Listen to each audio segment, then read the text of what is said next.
Good evening, everybody. Welcome to this YouTube exclusive right here on the new ATI Network. Now, guys, we haven't done one of these in a while, and I figured first one back in the new year, let's bring on the man who, when we had him on last, I said this, he was one of the better interviews we had because he can talk.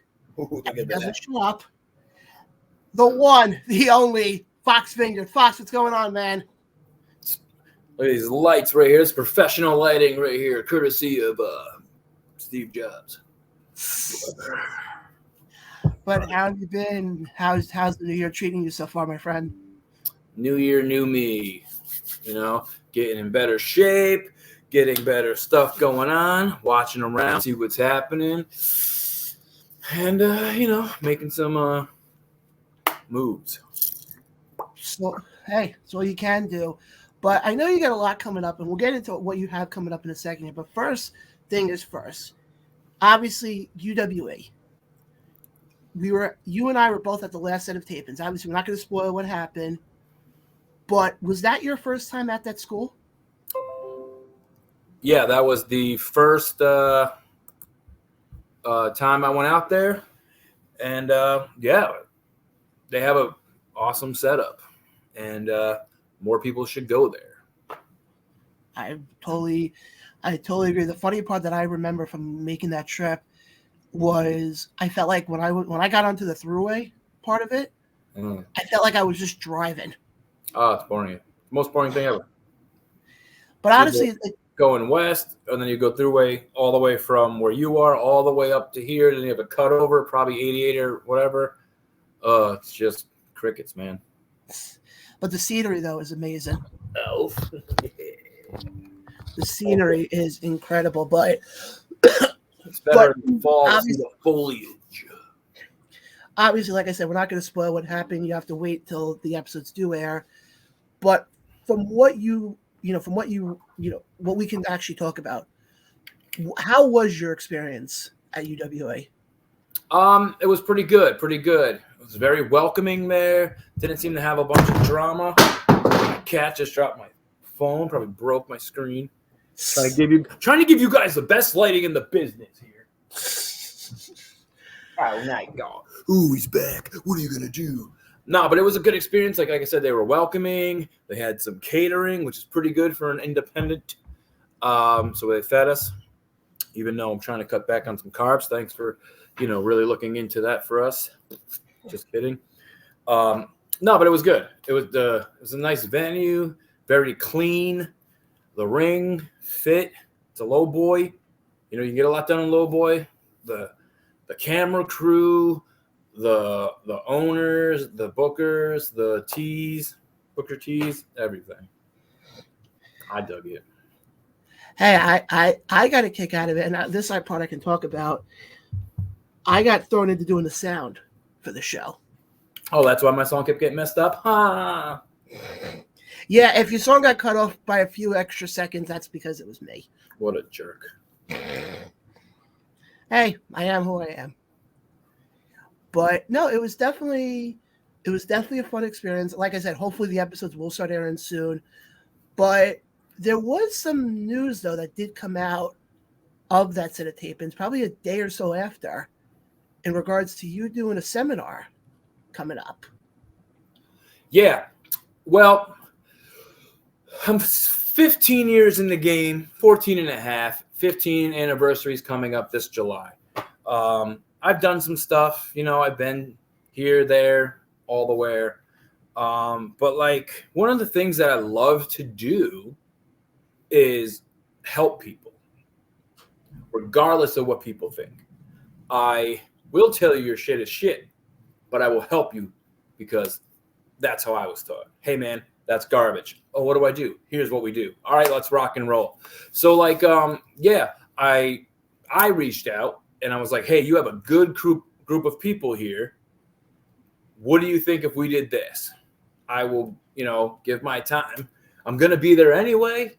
Why not see if anyone's there ahead of time? Like I might even come in super early, hit the Planet Fitness across the street from the venue, which is also good for anyone who comes to work out or go do the tapings, come to the school to work out, get your, practice, whatever you want to do. You can always go to the gym and hit a quick tan. But yeah, figure the seminar. They have people there, right? And some of them have character. You know, I'm not their teacher. I'm not their trainer. I'm not anything. I'm not gonna be like, here's how to bump. Here's how to do this. Here's your your basics. Even though it says it on the thing, the basics I put down is not the basics of bumping and all the snap mirrors and everything. No. What I have on there is character work, because if they have an idea, hey, I don't know how to do it. Okay, give me some ideas. What's your elevator pitch of who you are? You should know who you are with one sentence, one paragraph, one elevator pitch, you know? So I figure, let's see what some of these new cats have.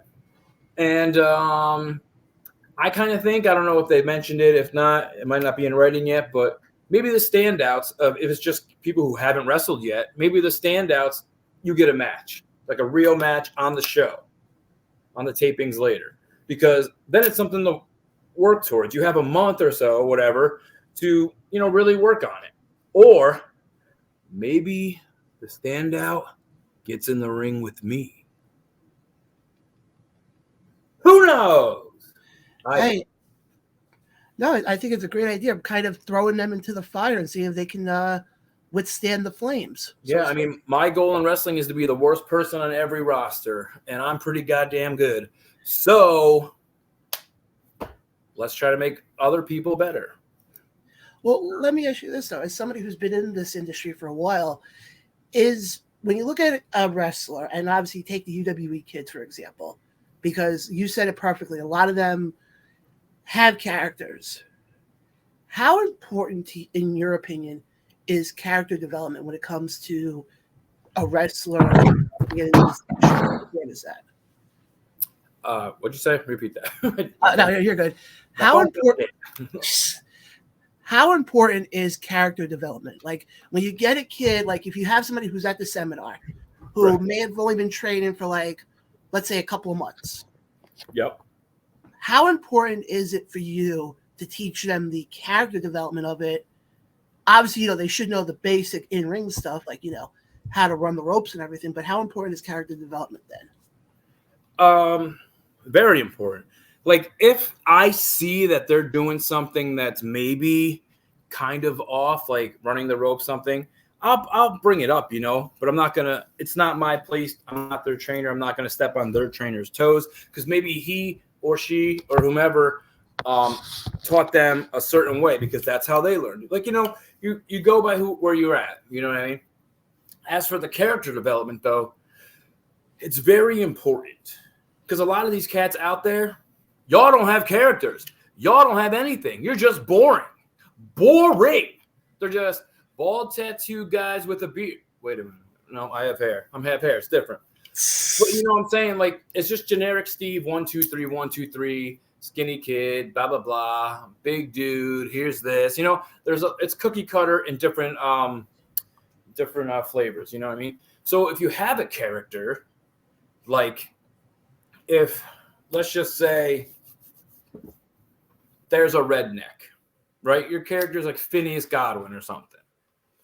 In the ring, you want to wrestle like how a farm boy would wrestle, which is going to be raw power because you're raised on a farm. You're just throwing bales of hay everywhere, Like it's a lot. It's like you're a powerhouse. Very rarely you're going to have a big farm boy going to be like, you know what? I'm going to do a moonsault right now. I'm going to do a 450 when they can just throw a big boot and just hillbilly Jim it. You know what I mean? Like, know your role, jabroni. But it also helps with everything. Like, it will help the way they wrestle in the ring, to help their movements, their selling, the little in-betweens that aren't important, but they are the most important part of wrestling, the in-betweens. You can do a move. You can do a move. You can do a move. Can you do the stuff in between that makes people care about the move? You know what I mean? And that's one thing.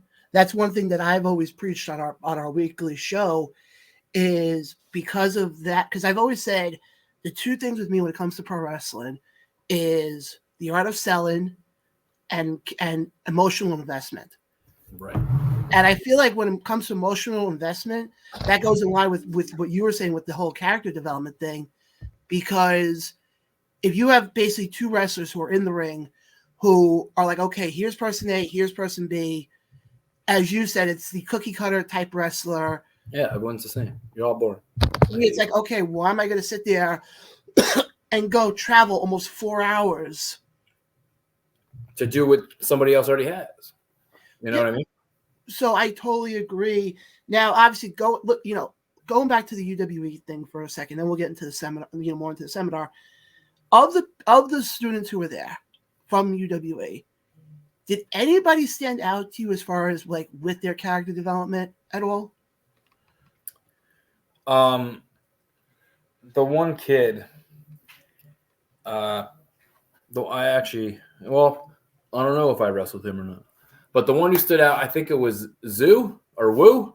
Yeah. I know exactly what you're talking about. Bin's guy. Yeah. He stood out because he had a good look. He listened when I was telling him, hey, what do you think? What's your character? Because I asked everyone, hey, what's your thing? What's your thing? What's your thing? I don't know. He had an answer for him. He was like, I'm this, that, and the other. I said, okay, you're ahead of the game. What if you did this? What if you did this? How about this? This would help. This would be cool. This would be dope. You know what I mean? And like, he understood stuff, and he was pretty clean in the ring too. I watched some of his matches he did. He did some stuff that was pretty good. You know, there's a few others that had like an idea. Everyone had like a character, which was crazy to me because a lot of indies don't have characters. It's just like I said, just long-haired man bun, RVD haircut, crap.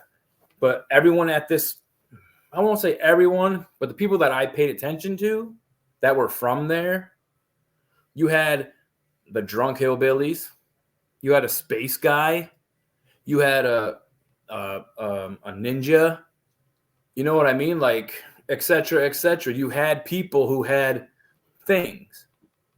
And so, like, that's easy to work with because you're like, oh, hey, you can bump. I mean, they're still green. I'm not going to fault them for being new. That's stupid. Go watch my first match. It's terrible. Go watch my last match. Probably terrible too. But they have a character, and that's what made me think, let me help out. Let me do this. Because if anything, I know how to do some character work.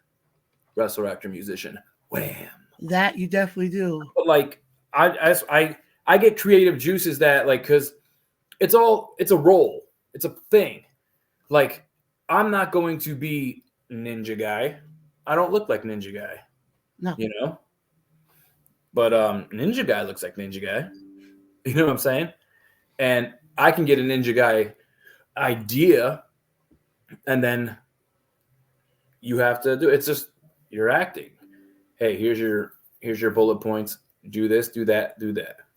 Cool. Make it your own. Roll in, action. You know?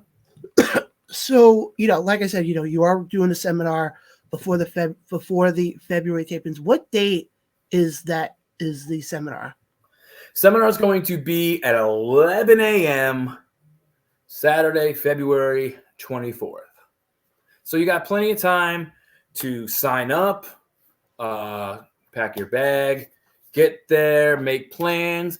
And like I said, if you are a new wrestler, sign up, enjoy the seminar. You don't even if you don't have a character, we can have fun, give you one, play some improv stuff.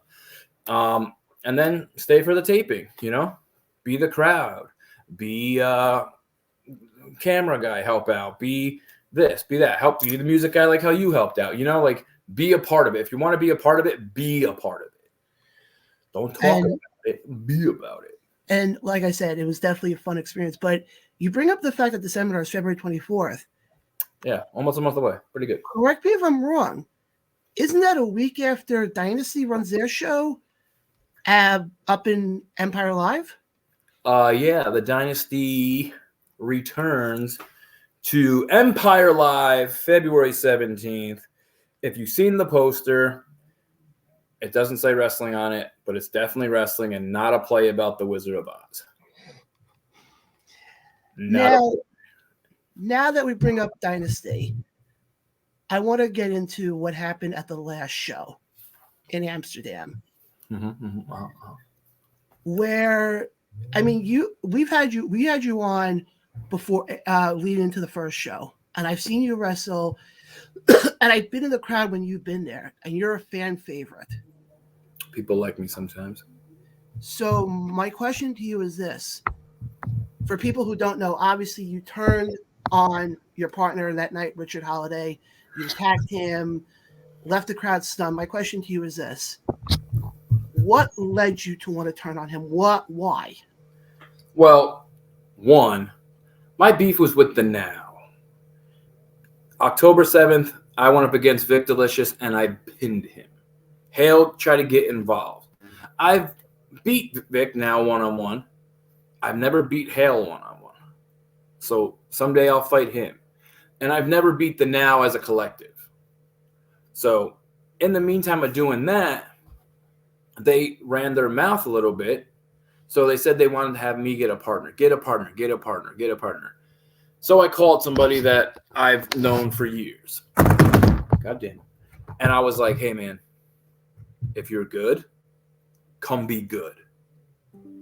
And homie showed up, did his thing, but I think he kind of deserved what happened to him because he was getting his ass beat and there was no tag. No tag Wednesdays at Salvation Army, half off. I didn't get one. Nope. Hey, man, let me help you. Nope. So then what happened. And so then he got on the microphone. And I don't know if you can see this bad boy right here, but why does he get a microphone? Because he's Richard Holiday. I get it. Big star. Cool dude. Awesome, bro. But why does he come to Dynasty and get a microphone to say what's on his mind? But I have to beg for one. I have to fight referees to get a microphone. You know?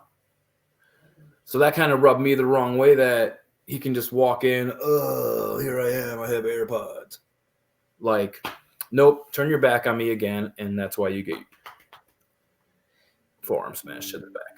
And then kicked. And then the Now came and put their 2 cents back in the match. Like, why are you in? So now I have beef with more of the Now and Holiday if he ever comes back and wants to fight me, because I'll fight you. I'll fight them all. It says it on my shirt. And yeah, so I'm tired of going out there, paying up, being all happy-go-lucky for people in the back to just be like, yeah, it's just Foxx. He's our local pal. Nah, I'm not the local pal. Not your pal. Not your buddy, friend. I'm one of the, if not the only one, who is trying to push all wrestling that's around here. And I'm always the one that they're like, hey, let's ignore that fella. So when we come back to Albany, if they don't give me a microphone, by the time I walk out, I'm going to hit whoever's on the way down to the ring until I get one. And then I will say what I have to say to whomever I feel like saying it to. In the front of the room, in the back of the room, behind the stage. If you're there, I'll say it to you too. Like, tired of stupid nonsense that is push me aside. No. Push me aside enough, I'm going to have to push back, and that's what I did, and he deserved it.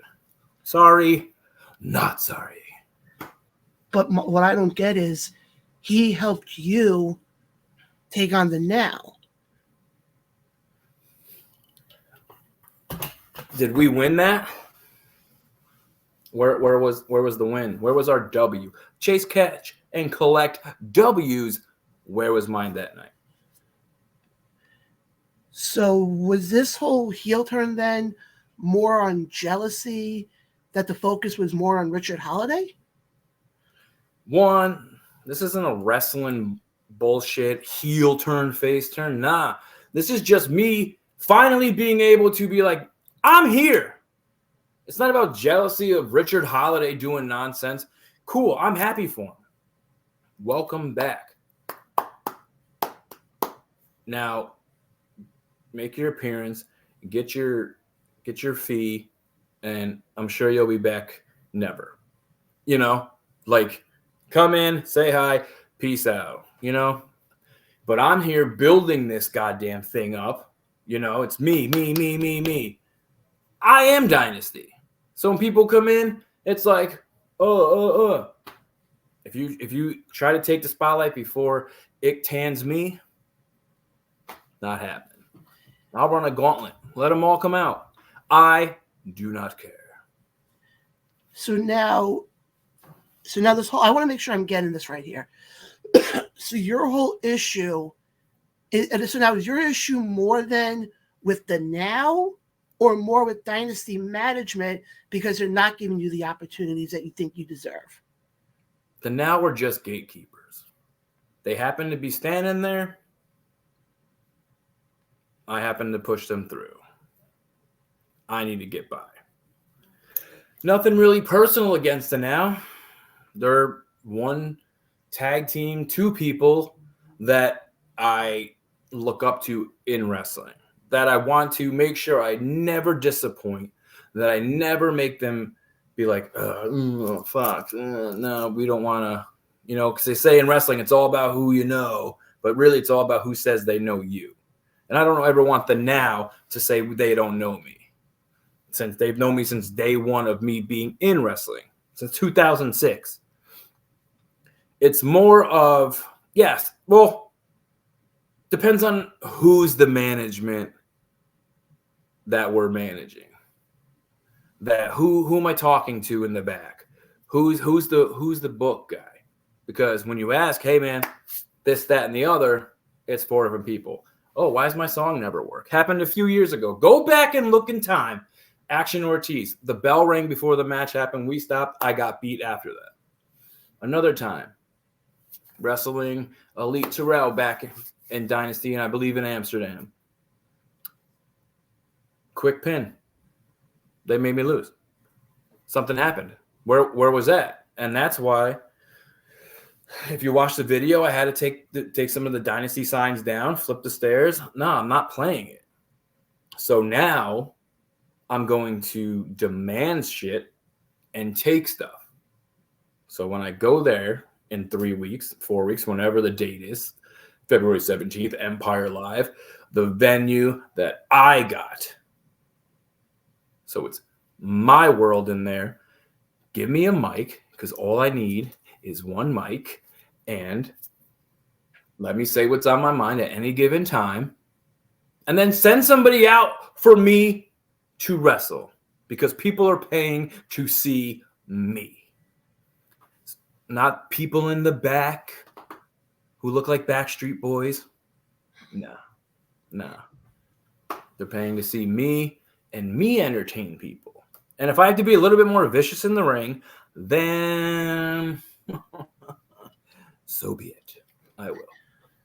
So now, again, I'm trying, the way it's coming off to me is you feel like you should be getting these opportunities since you're the one who, as you said it, you're a Dynasty.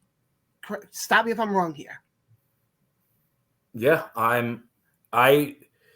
yes. See, I'm Dynasty, but when Dynasty doesn't, what's the word I'm looking for?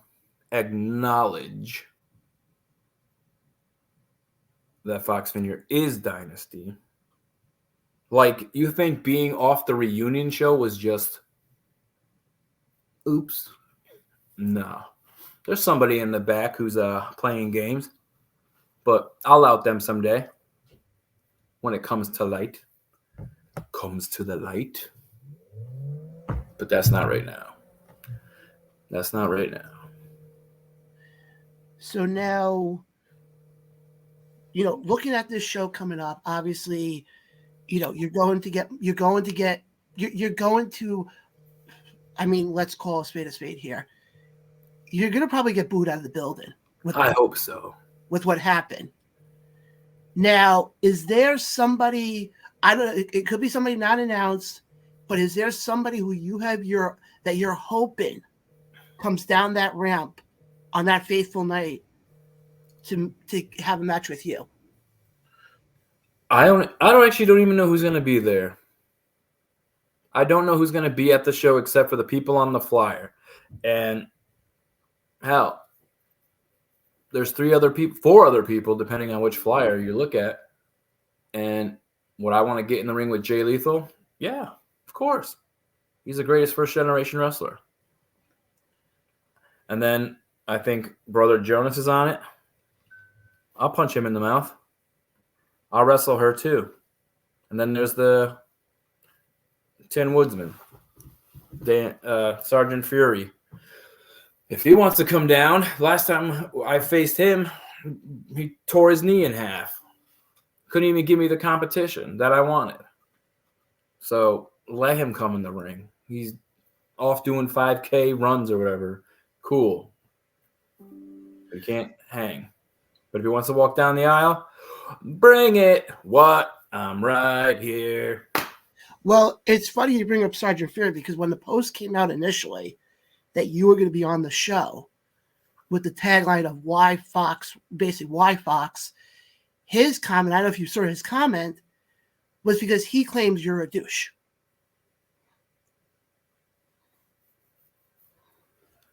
I mean, if he wants to say it to my face, Alex Riley style, then maybe somebody in the back should take out the whiteboard and put his name next to mine. And let's see what happens. Hey, like I said, on February 17th, it's going to be an interesting night because you with a live mic, it's going to be very interesting to see. And folks, here's the best thing I can tell you. If you want to hear what this man has to say live on a microphone, get your tickets. Go to purplepass.com/this was a dream. This was all a dream. I think front row still on sale. General admission is still on sale. And I think second row is also still on. There's other deals and other packages as well.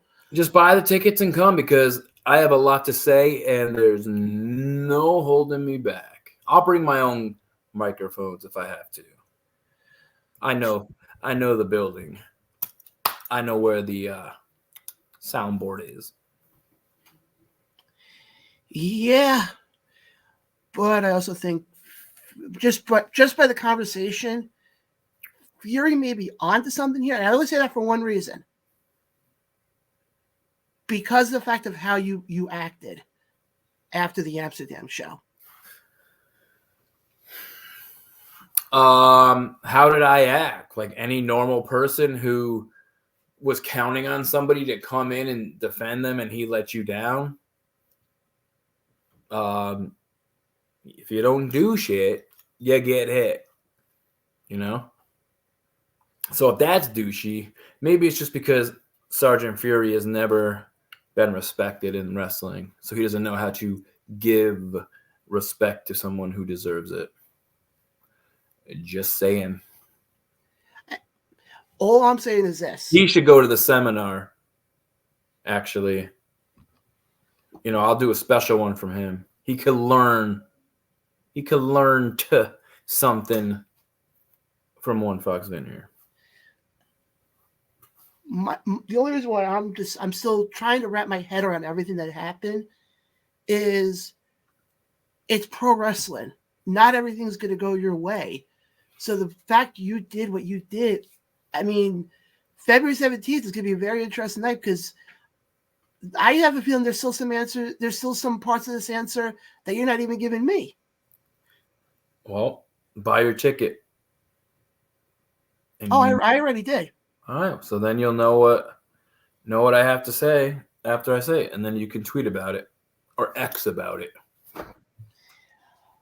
But yep, guys, it all goes down February 17th, Empire Live, right off of, I forgot what street it is up there. North Pearl, right off the highway. very easy to get to, a fantastic venue to be in. I was there for the first show, and I remember I said this to Envy afterwards. I said, I felt like I was at a goddamn movie set. Yeah, I would know. I've been in movies.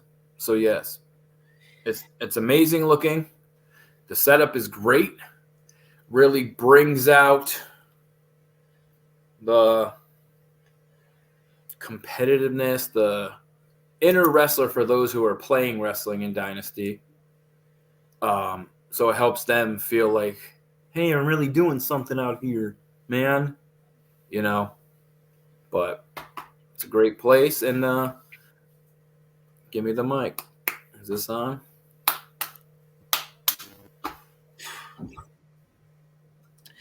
Guys, it all goes down February 17th. Fox, before we let you go, where can the fans follow you on social media? And what else do you have coming up that you'd like to promote? You can follow me everywhere at Foxx Vinyear. Instagram, Facebook, the X. I'm going to be at the seminar. My next thing is just going to be Dynasty. I'm focusing on that, getting prepared to shut down that world and show them why it's necessary to listen to what I have to say. I might even open the show. Curtain jerk, microphone, better work.